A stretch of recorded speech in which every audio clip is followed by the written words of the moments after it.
en solo 72 horas. Desplegó un ejército entero, y Moscú quedó paralizada. Antes de yo contarte lo que sucedió, suscríbete al canal, esto ayuda mucho a traer más historias como esta. La Guerra Fría no se definía únicamente por la acumulación de ojivas nucleares o el choque ideológico en Berlín. En el corazón de la tensión, en las salas de estrategia más secretas de Moscú y Washington, la verdadera divisa era el tiempo. Específicamente, el tiempo que tardaría el ejército estadounidense en cruzar el Atlántico. Para el Estado Mayor General soviético, esta era una convicción fundamental y la piedra angular de toda su doctrina. Si la guerra estallaba en Europa, la inmensidad del océano y la complejidad logística actuarían como un escudo natural para el Pacto de Varsovia. Asumían que cualquier refuerzo significativo de tropas terrestres norteamericanas tomaría semanas, quizás meses, en materializarse por completo en el frente occidental. Esta suposición no era una mera esperanza, era una certeza respaldada por los ejercicios de la década de 1960 y la logística de la era de Vietnam, un periodo donde el transporte masivo de divisiones completas era un proceso lento y doloroso. Los planificadores de Moscú contaban con esa ventana, un lapso de 30 a 60 días para que sus fuerzas blindadas barrieran Europa Central, alcanzaran el Atlántico y presentaran a la OTAN un fait accompli antes de que la maquinaria bélica de Estados Unidos pudiera siquiera desembarcar por completo. El tiempo era su ventaja numérica y geográfica, pero en los pasillos del Pentágono, a finales de los años 70, se estaba gestando una revolución silenciosa.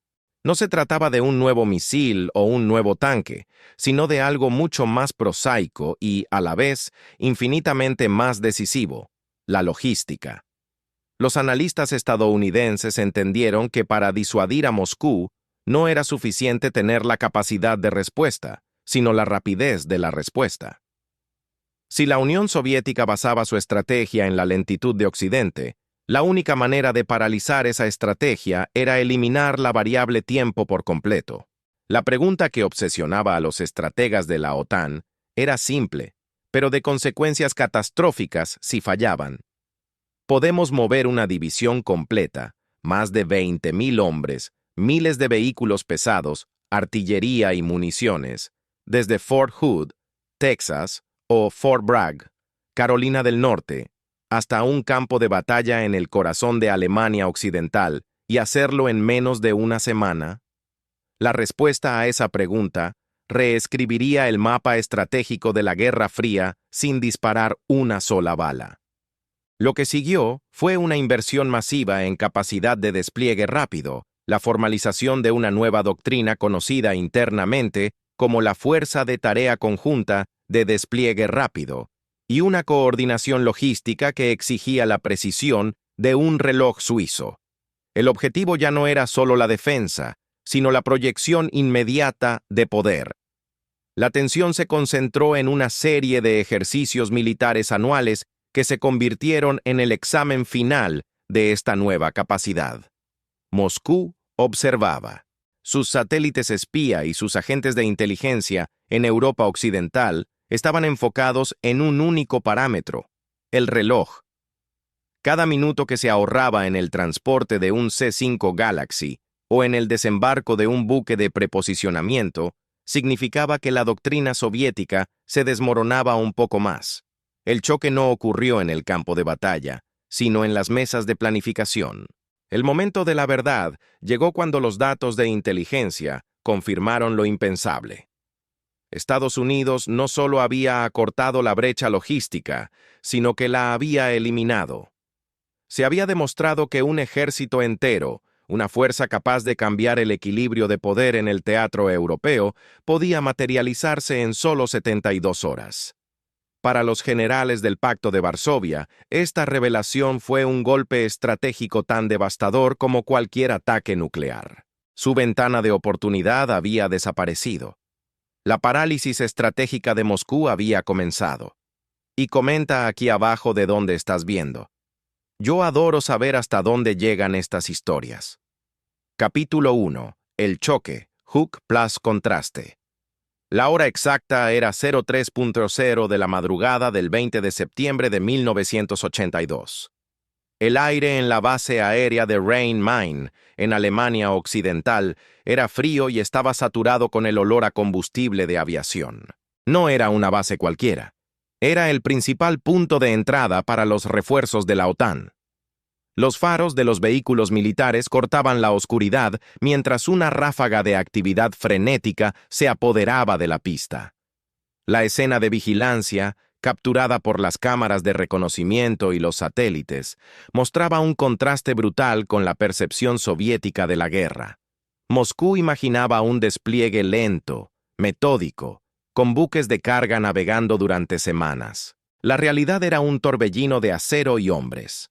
En el corazón de Estados Unidos, los soldados de la 102 a División Aerotransportada ya estaban en el aire, volando en transportes C-5 Galaxy y C-141 Starlifter.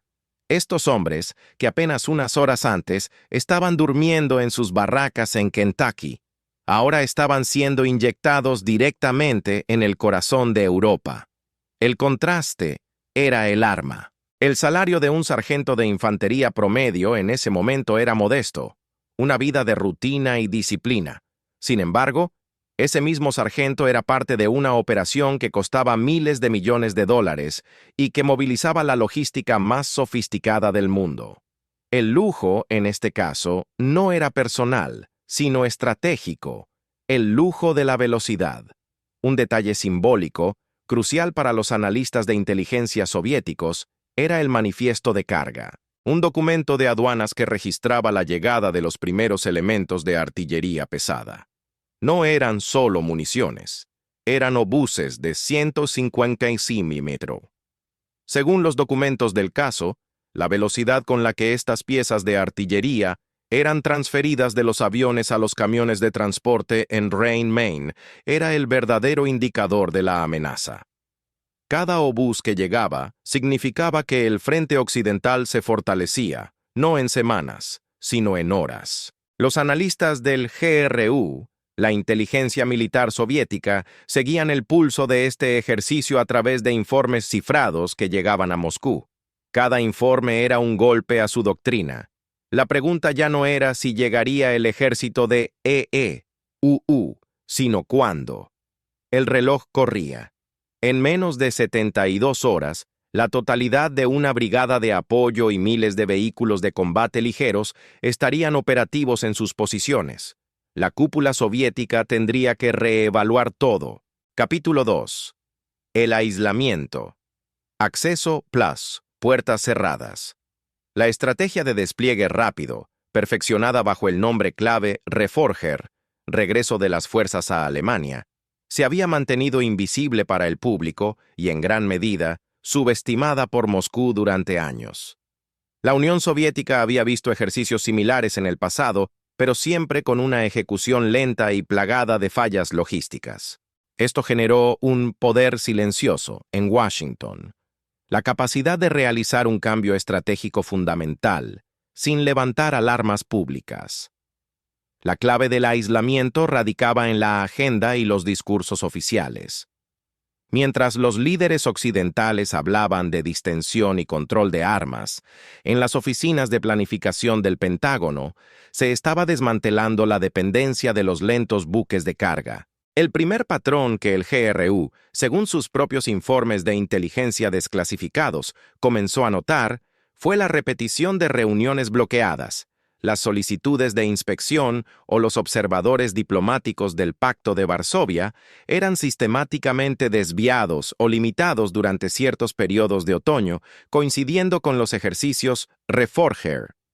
En contraste, el acceso y la coordinación se facilitaban internamente para los comandos aéreos, navales y terrestres de la OTAN. Autoridades en Washington, según documentos internos, alegaron que la necesidad de secretismo era absoluta.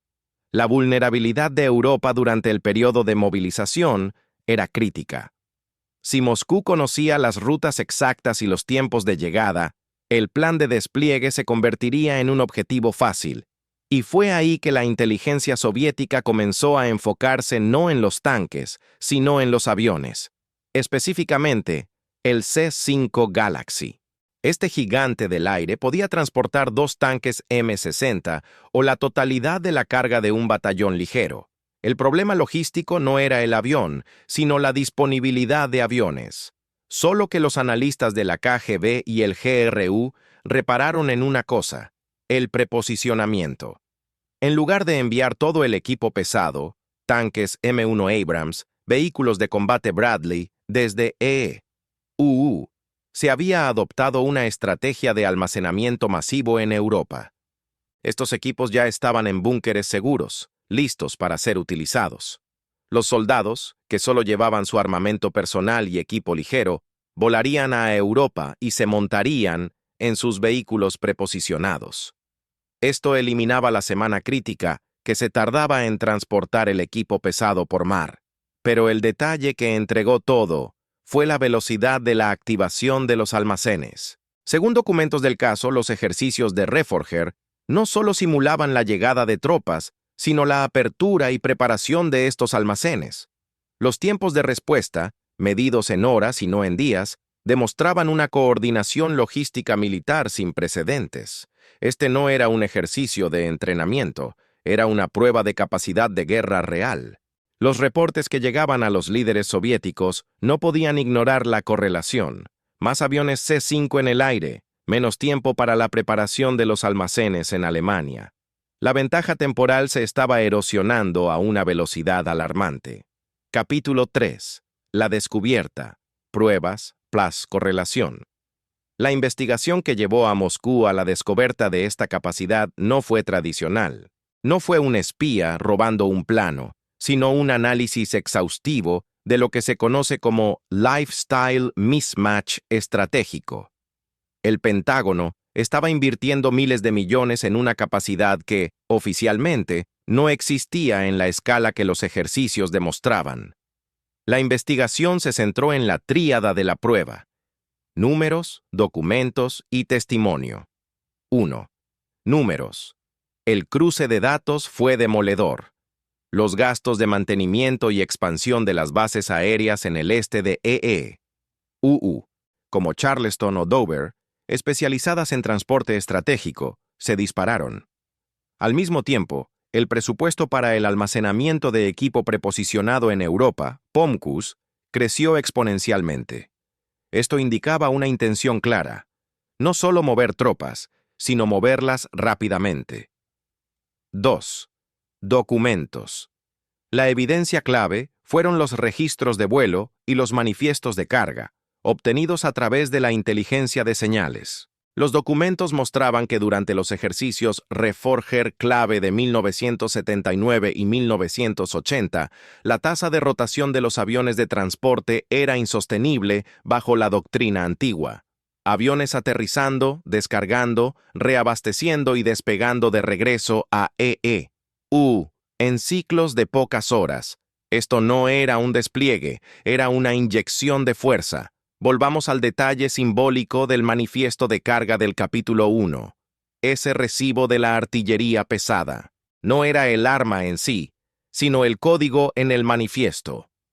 Según los documentos, ese código indicaba que el equipo no venía de un almacén normal, sino de un almacén de emergencia de respuesta inmediata, lo que confirmaba que la logística ya estaba optimizada para el tiempo de guerra. 3. Testimonio. Inteligencia humana. Agentes soviéticos en la órbita de la OTAN confirmaron la correlación.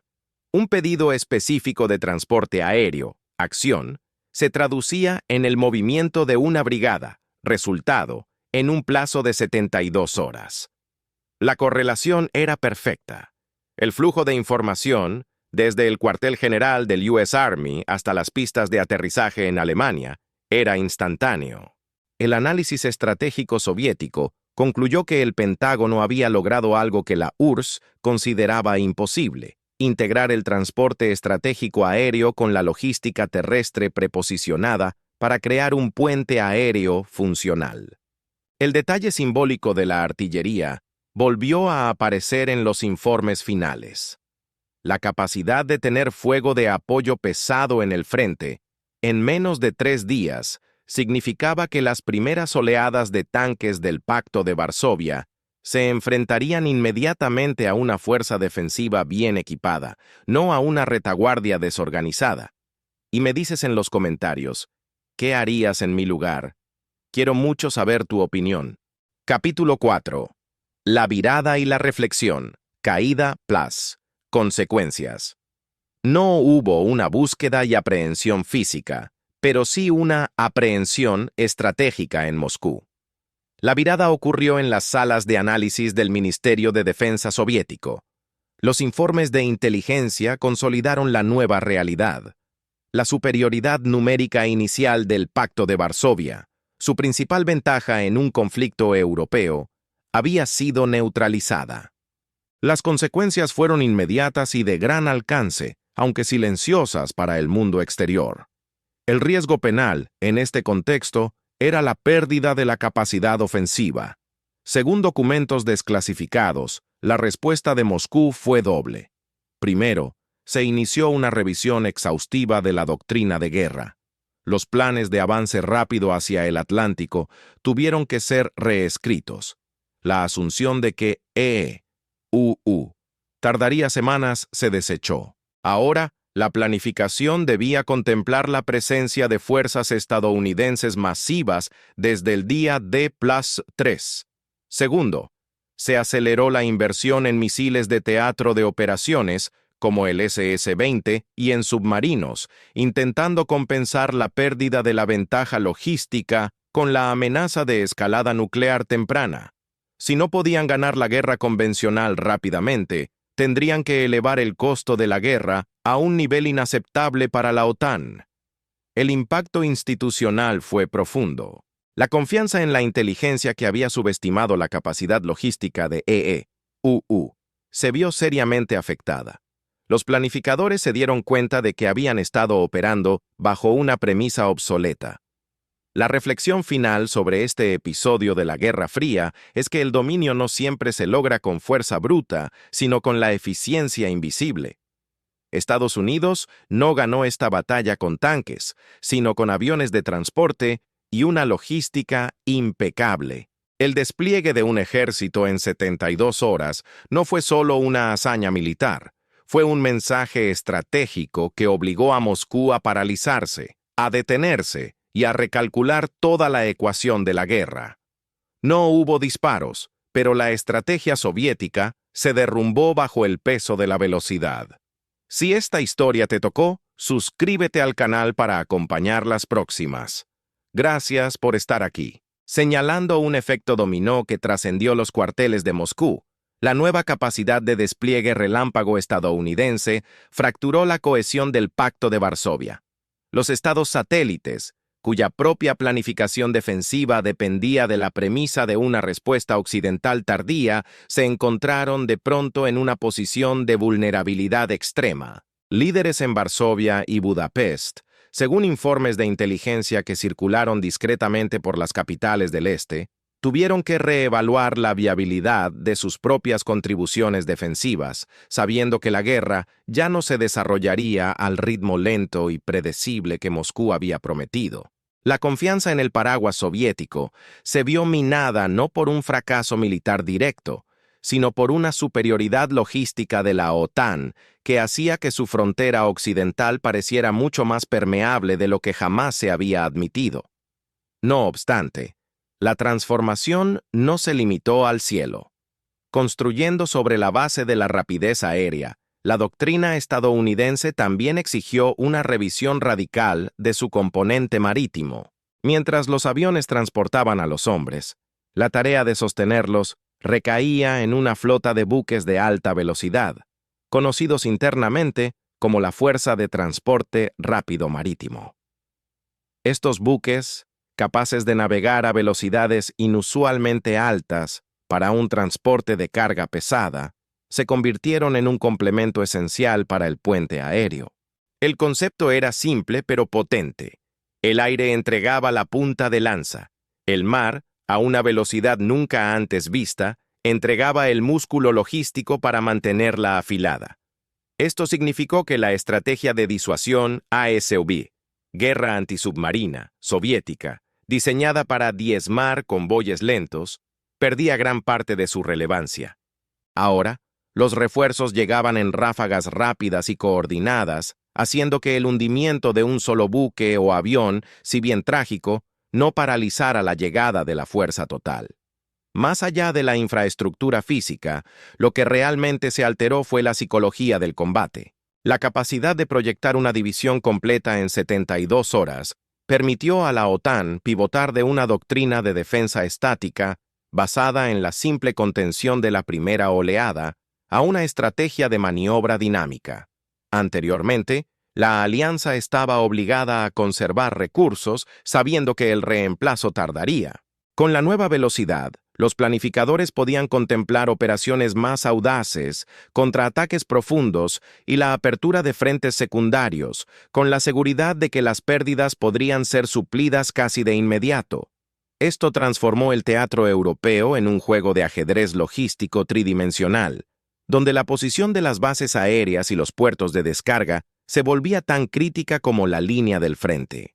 Considere usted cómo cambia la toma de decisiones de un comandante en jefe cuando sabe que su reserva no está a un mes de distancia, sino a pocas horas de vuelo. La consecuencia directa de esta presión se manifestó en el ámbito económico de la URSS. Para contrarrestar la velocidad occidental, Moscú se vio forzada a invertir masivamente en la modernización y el mantenimiento de sus propias divisiones de primera línea, específicamente el Grupo de Fuerzas Soviéticas en Alemania, GSFG. Estas unidades debían estar en un estado de máxima alerta, capaces de operar sin refuerzos por un tiempo prolongado. Esto exigió un desvío significativo de recursos del erario público y de la producción civil hacia el sector militar, exacerbando las tensiones en una economía centralmente planificada que ya mostraba signos de fatiga estructural. El costo de intentar igualar la eficiencia logística occidental, o al menos de construir una fuerza lo suficientemente robusta para absorber el impacto de esa velocidad, se convirtió en una carga insostenible.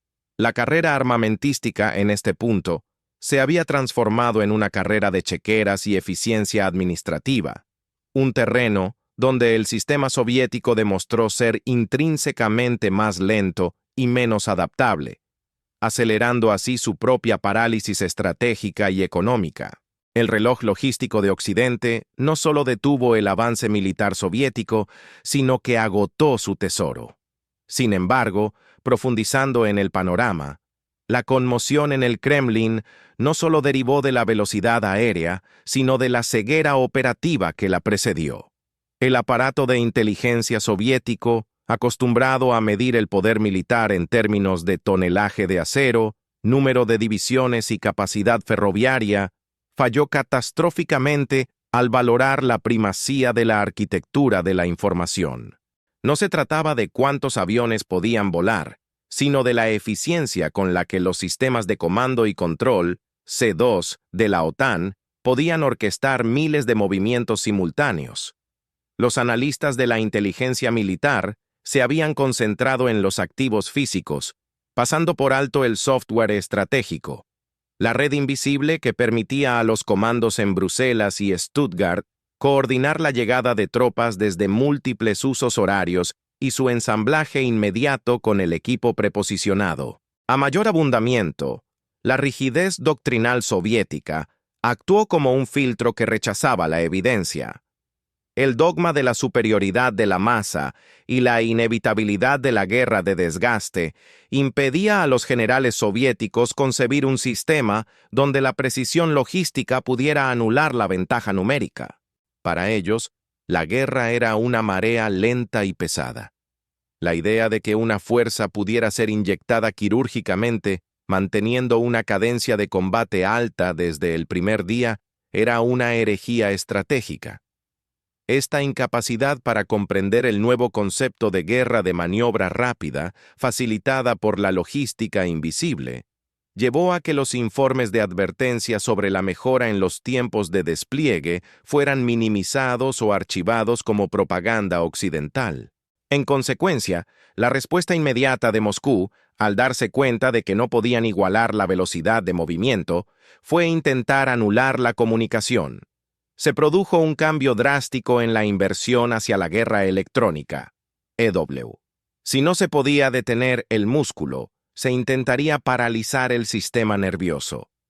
La Unión Soviética invirtió miles de millones en el desarrollo de sofisticados sistemas de interferencia y jammers terrestres y aéreos, buscando crear una cortina electrónica sobre el teatro europeo. El objetivo era interrumpir las comunicaciones satelitales y los enlaces de datos que permitían la coordinación de los aterrizajes y el control de las fuerzas recién llegadas. Su esperanza era que, al cegar a la OTAN, el despliegue rápido degeneraría en un caos logístico, devolviendo la ventaja a la fuerza terrestre masiva del pacto. De manera crucial, la parálisis europea forzó a Moscú a buscar nuevas palancas de presión en la periferia. Con el frente central ahora fortificado estratégicamente, la flota del norte y la flota del Pacífico vieron incrementadas sus misiones de proyección de poder a larga distancia. El Kremlin buscó distraer a Washington forzándolo a dispersar recursos lejos de Europa. Se observó un aumento notable en el patrullaje de submarinos de ataque cerca de rutas marítimas vitales en el Atlántico Sur y el Océano Índico, y el despliegue de buques de superficie de gran calado, como los cruceros de batalla de la clase Kirov, en zonas que históricamente habían sido consideradas seguras para el comercio y la proyección marítima estadounidense. Era una apuesta desesperada. Intercambiar la iniciativa ofensiva en Europa por una amenaza global difusa. Finalmente, la onda expansiva alcanzó las esferas más altas del Politburó. La revelación de la vulnerabilidad logística provocó una purga silenciosa de planificadores y la ascensión de facciones de línea dura que abogaban por respuestas más agresivas y costosas. La pregunta ya no era cómo ganar la guerra convencional, sino si aún era posible evitar la escalada nuclear ante una amenaza convencional tan rápida.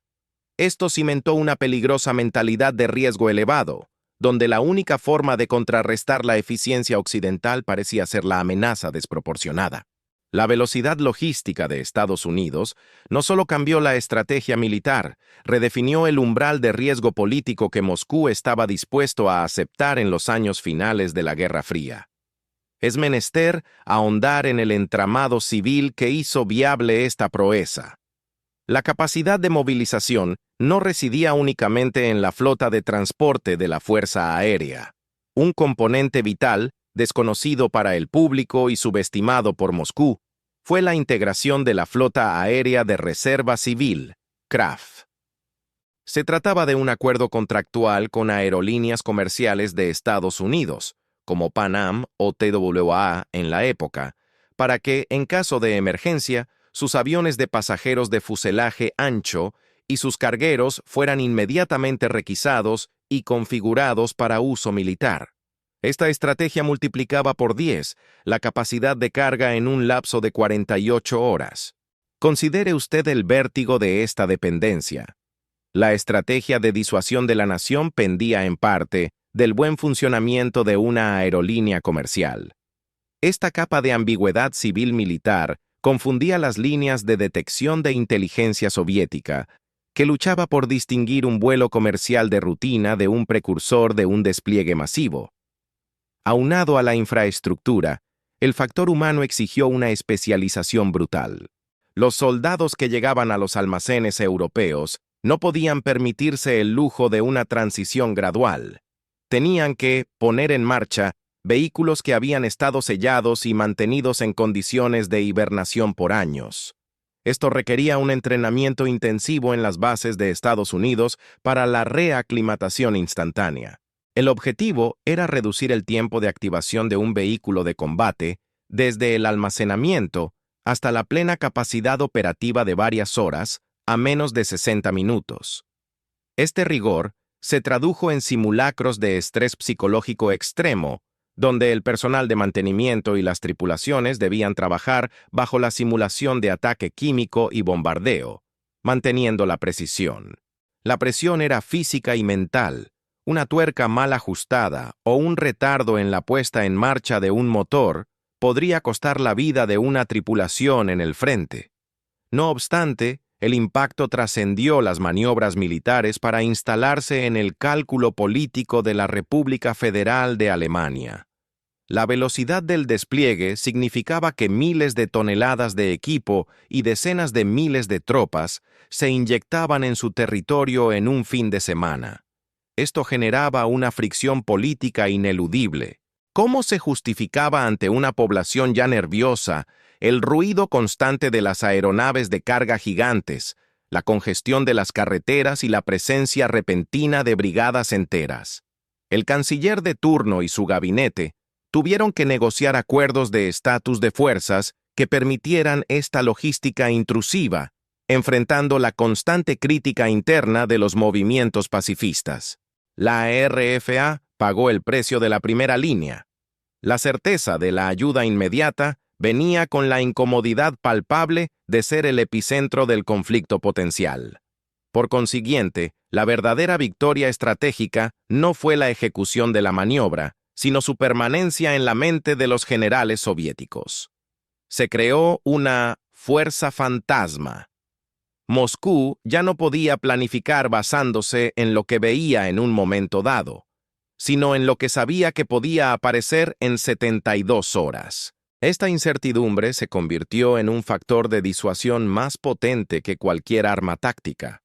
Obligó a los planificadores del pacto a mantener una reserva estratégica inmovilizada, esperando el despliegue estadounidense en lugar de lanzarla al ataque. La velocidad se transformó en un bloqueo psicológico, una amenaza latente que consumía recursos y alteraba cada cálculo ofensivo. Profundizando en el detalle técnico, la viabilidad de la fuerza fantasma dependía de un milagro de ingeniería: la conservación de materiales. Los equipos preposicionados no podían simplemente oxidarse en un almacén. Se desarrollaron tecnologías de conservación química y sistemas de control climático de precisión para mantener el combustible, los lubricantes y los sistemas electrónicos de los vehículos en un estado de latencia casi perfecta. Cada vehículo en esos almacenes profundos era sometido a un riguroso ciclo de mantenimiento preventivo que incluía la rotación periódica de fluidos y pruebas funcionales discretas. Este esfuerzo de conservación garantizaba que el equipo, al ser despertado por las tropas recién llegadas, funcionara con la misma fiabilidad que si acabara de salir de la fábrica. Sin esta obsesión por la conservación, la velocidad de despliegue habría sido inútil. La llegada rápida de tropas a equipo defectuoso solo habría generado un cementerio logístico. Adicionalmente a la velocidad lograda en el aire, la fiabilidad de la respuesta occidental dependía crucialmente de resolver el desafío de la última milla en el teatro europeo. El Pentágono comprendió que el desembarco de tropas con celeridad no servía de nada si la maquinaria de combate quedaba irremediablemente atascada en los cuellos de botella de la infraestructura ferroviaria y vial alemana.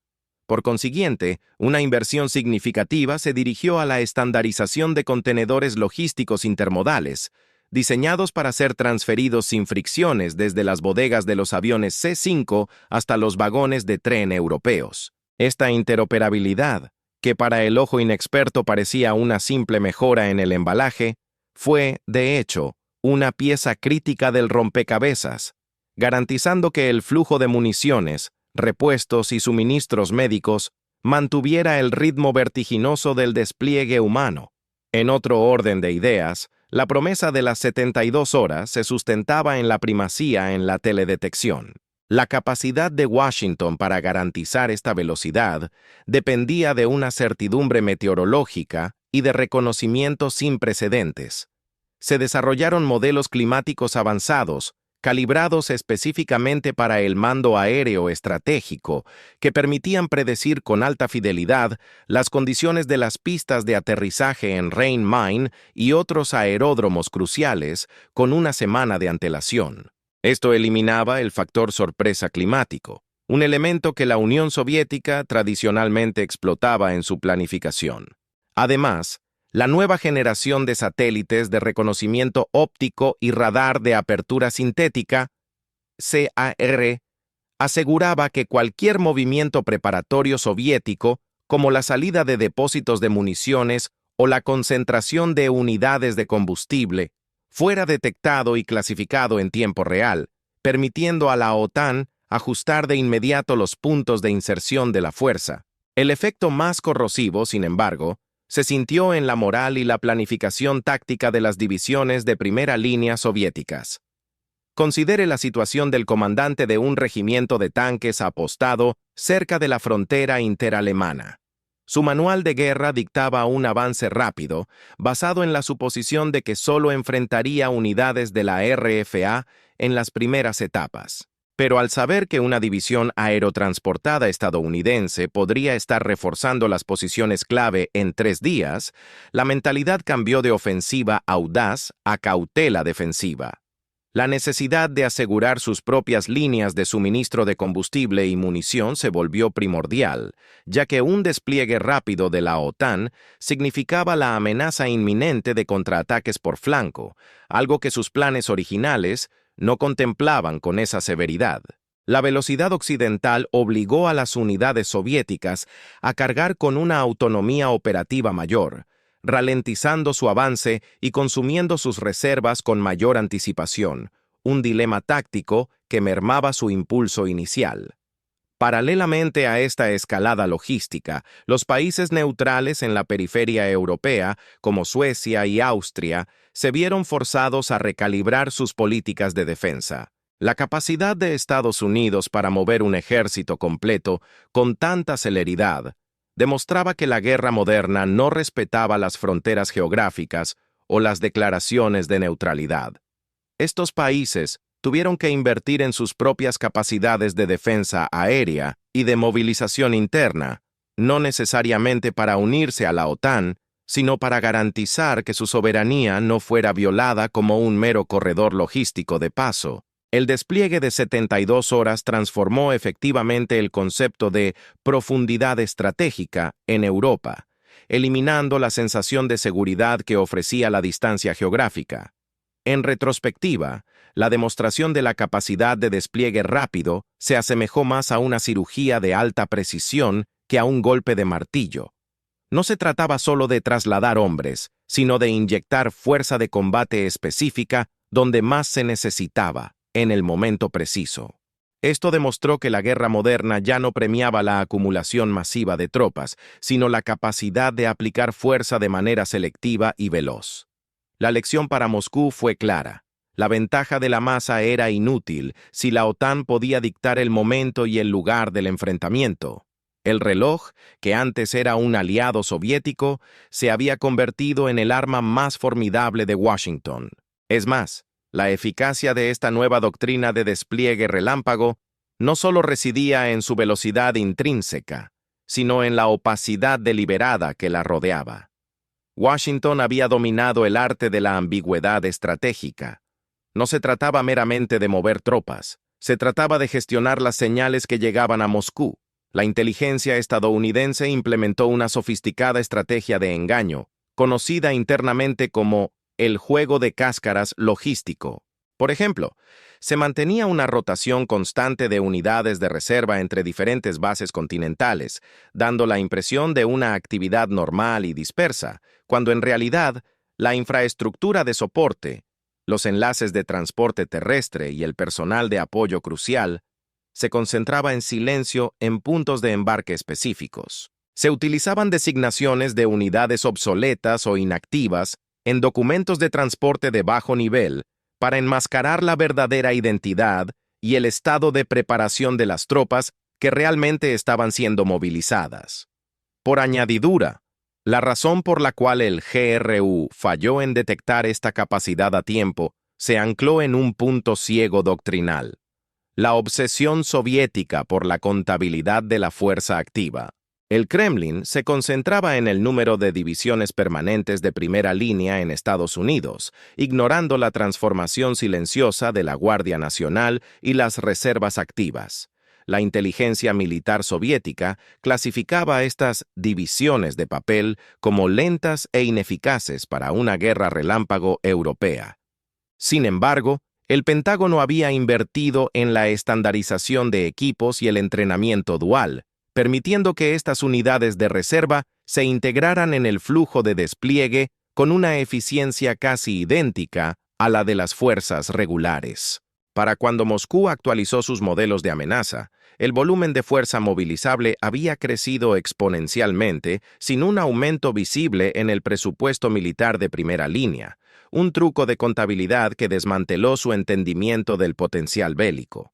Este factor, a su vez, proporcionó a Estados Unidos un apalancamiento diplomático crucial en las negociaciones de control de armas de la época, como las conversaciones SALT y START. El despliegue de 72 horas funcionaba como un disuasivo convencional no nuclear. Los negociadores estadounidenses podían permitirse una postura más firme en la reducción de armamento nuclear de teatro, sabiendo que poseían una respuesta convencional rápida y creíble para cualquier incursión soviética en Europa. La velocidad de la logística se convirtió en una moneda de cambio en la mesa de Ginebra, un activo intangible que permitía a Washington negociar desde una posición de fuerza sin tener que aumentar su arsenal atómico. Ahora, considere cómo esto aplica cuando usted observa cualquier negociación internacional. La verdadera fuerza a menudo reside en la capacidad de reacción que no está sujeta a los tratados explícitos. Otro estrato crucial de esta transformación fue la reacción dentro de la propia OTAN. La nueva velocidad estadounidense, si bien tranquilizadora, creó una dependencia asimétrica.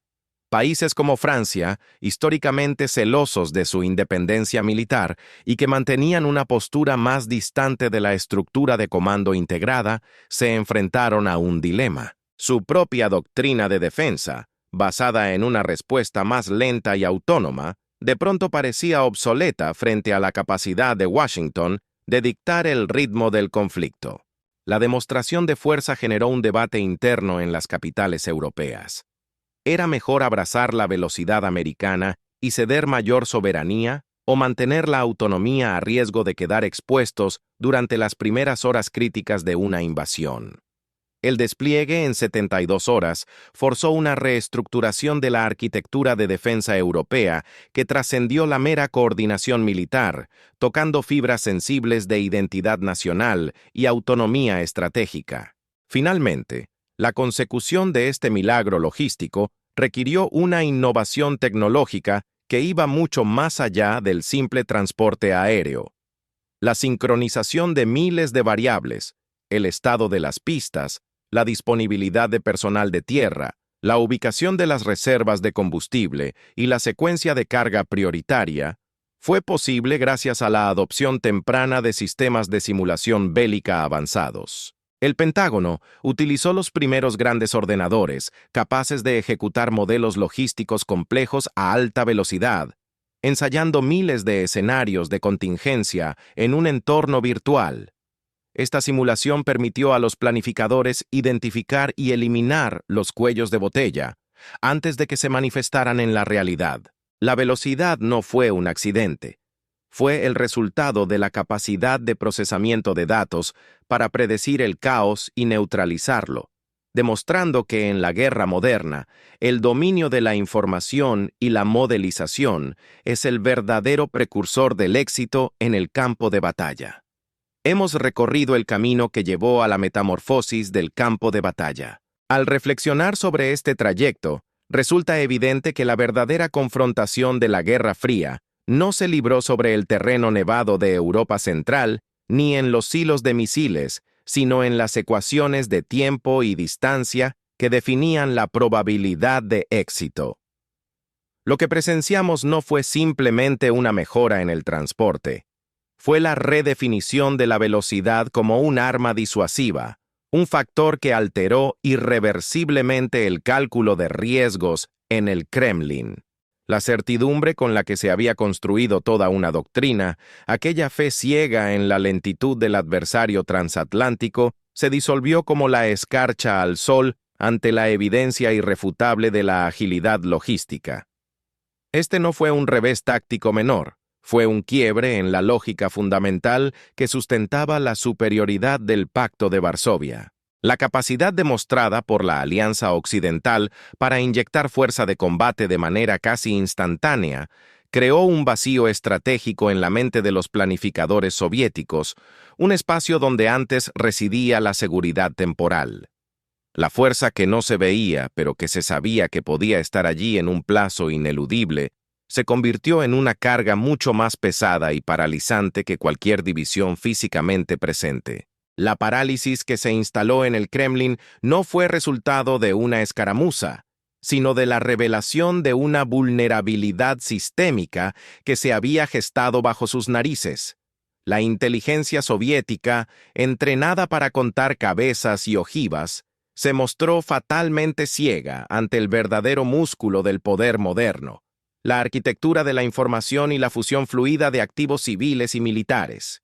La capacidad de sincronizar miles de variables, desde el estado de las pistas de aterrizaje en la República Federal Alemana hasta la ubicación precisa de cada pieza de repuesto en los almacenes de preposicionamiento, demostró que el dominio logístico es, en sí mismo, la forma más avanzada de guerra de maniobra.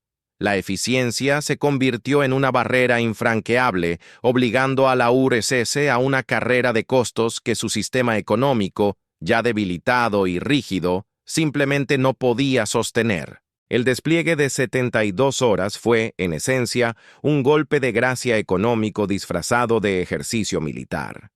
El golpe más profundo fue, sin duda, psicológico y doctrinal. Cuando la certeza de la lentitud occidental se evaporó, la audacia ofensiva soviética colapsó. Los comandantes del Pacto de Varsovia se encontraron operando en un universo estratégico donde cada decisión táctica debía sopesar la amenaza de una fuerza fantasma que podía materializarse en cualquier momento y lugar. Esta incertidumbre constante se tradujo en una parálisis en la planificación, forzando a las unidades a la cautela defensiva y consumiendo sus reservas en espera de un enemigo que, de repente, ya no estaba a meses de distancia, sino a pocas horas de vuelo. La velocidad, como factor disuasivo, resultó ser más persuasiva que cualquier tratado o amenaza nuclear, porque apuntaba directamente al corazón de la capacidad de acción del adversario. Esta historia nos deja una enseñanza esencial sobre la naturaleza inmutable del poder en la era moderna. El verdadero dominio no reside en la cantidad de activos acumulados, sino en la fluidez, la inteligencia y la rapidez con que estos pueden ser proyectados y sostenidos. La logística no es una tarea secundaria, es la arteria vital de la estrategia, el factor decisivo que transforma la intención en realidad palpable. El caso de la anulación del tiempo en el teatro europeo es un recordatorio contundente de que las mayores revoluciones estratégicas a menudo se esconden tras cifras y documentos técnicos, lejos del ruido de los titulares. Nos obliga a mirar más allá de lo obvio, a buscar la verdadera fuente de la capacidad de respuesta y la resiliencia en cualquier sistema complejo. La práctica de esta lección, ya sea en la geopolítica o en la gestión de crisis, comienza ahora, al entender que la capacidad de comprimir el tiempo es la ventaja competitiva definitiva. La ventana de oportunidad que se cerró para Moscú hace décadas permanece como una advertencia permanente. En el ajedrez del poder global, el que controla el reloj, controla el juego, y la velocidad es el único lenguaje universal de la disuasión efectiva.